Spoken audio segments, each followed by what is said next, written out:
Takže byť a či nebyť. No povedz, ale ešte predtým, než odpovieš, sám seba sa spýtaj.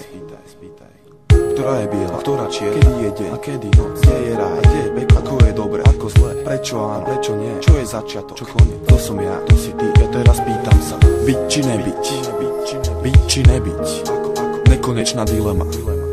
Presne tá, ktorá je tu odjak živá, prežíva aj naďalej v nás nájsť dôkaz. Sa raz za čas objaví hlas, ktorý zahalí ťa otázkou. A to je sieť, z ktorej cesty späť nie. Ty preto odpovedáš a podľa odpovede dostávaš karty a hráš. Smer si vyberáš, pričom priama a široká je cesta, končiaca peklom a úzka a kľukatá je tá, ktorá smeruje za svetlom. No a keďže ani minca nepadá na hranu, preto aj ty musí zvoliť svoju stranu, len tebou vytvorenú a tiež tebou zastávanú.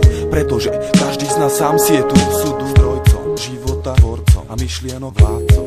Druhý môže ti byť radcom alebo zradcom, pretože tu každý má to svoje, no a väčšinu absolútne nezaujíma tvoje. To sú presne tie zdroje, kvôli ktorým život predstavuje neustále boje. A to nejsú iba moje paranoje, ale obrovské bludisko, východisko blízko. Ja neopustím boisko, pokým ty sám pravdu nespoznáš, neuznáš, že to, čo rozdáš, daruješ, patrí ti viac ako všetko, čo zoberieš, ale aj tak vždy len podľa seba vyberieš. Sám dileme odpovieš, no a preto je svet presne taký, aký si ho vytvoríš. No a tak mal by si to už konečne začať chápať, oči si otvárať a od zaboru klad rozoznávať a ľudí od ľudí rozpoznávať. Keď tak učiníš, zistíš, že klopeš na dvere a pritom len ty sám máš kľúč. No tak sa vo viere daj po smere k vyššej sfére, s odvahou, s ktorou svetelný lúč vybere sa hrdo krutou temnotou v každej jednej diere, v každej jednej diere, v každej jednej diere.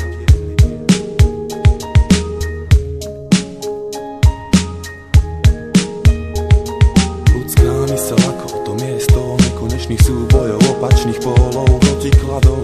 Niekedy pod nadvládou kladov, ale pravdou je častá nadradenosť záporu. Človek ale dostal ten dar, aj ty si dostal ten dar a rozhoduješ na základe vlastného výberu, svojho vlastného výberu.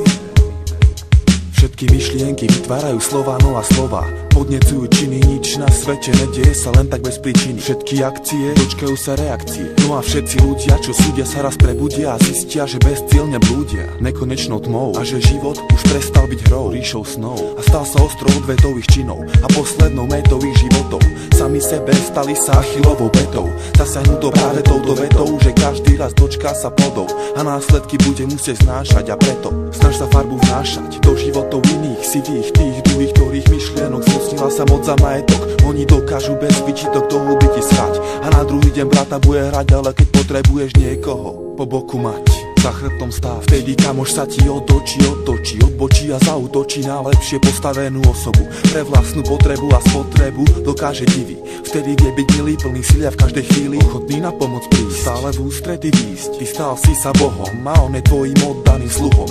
Veľmi si ťa váži a stráži, ale to len pokým z teba ťaží. A všetko, čo máš a čo dáš, nevyťaží. Čo máš a čo dáš, nevyťaží.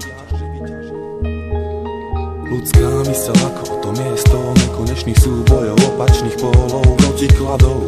Niekedy pod nadvládou kladov, ale pravdou je častá nadradenosť záporu. Človek ale dostal ten dar, aj ty si dostal ten dar a rozhoduješ na základe vlastného výberu, svojho vlastného výberu.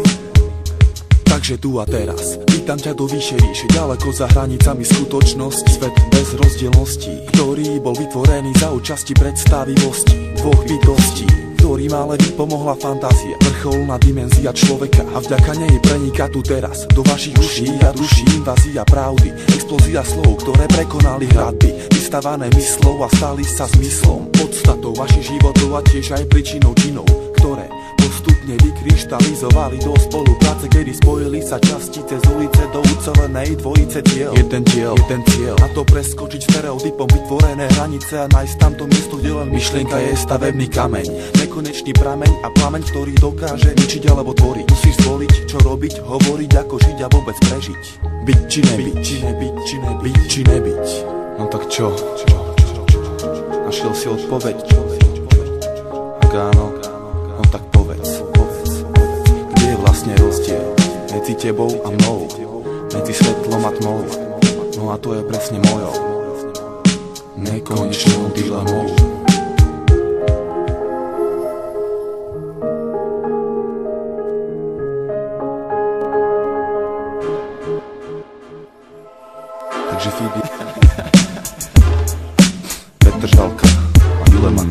1-6, nech sa páči.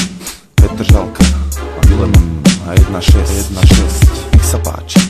Petr Žalka a Juleman. 1-6, nech sa páči. Takže Fibi, počuješ? 1-6, 1-6, 1-6, 1-6, 1-6, 1-6, 1-6, 1-6, 1-6, vie stačí.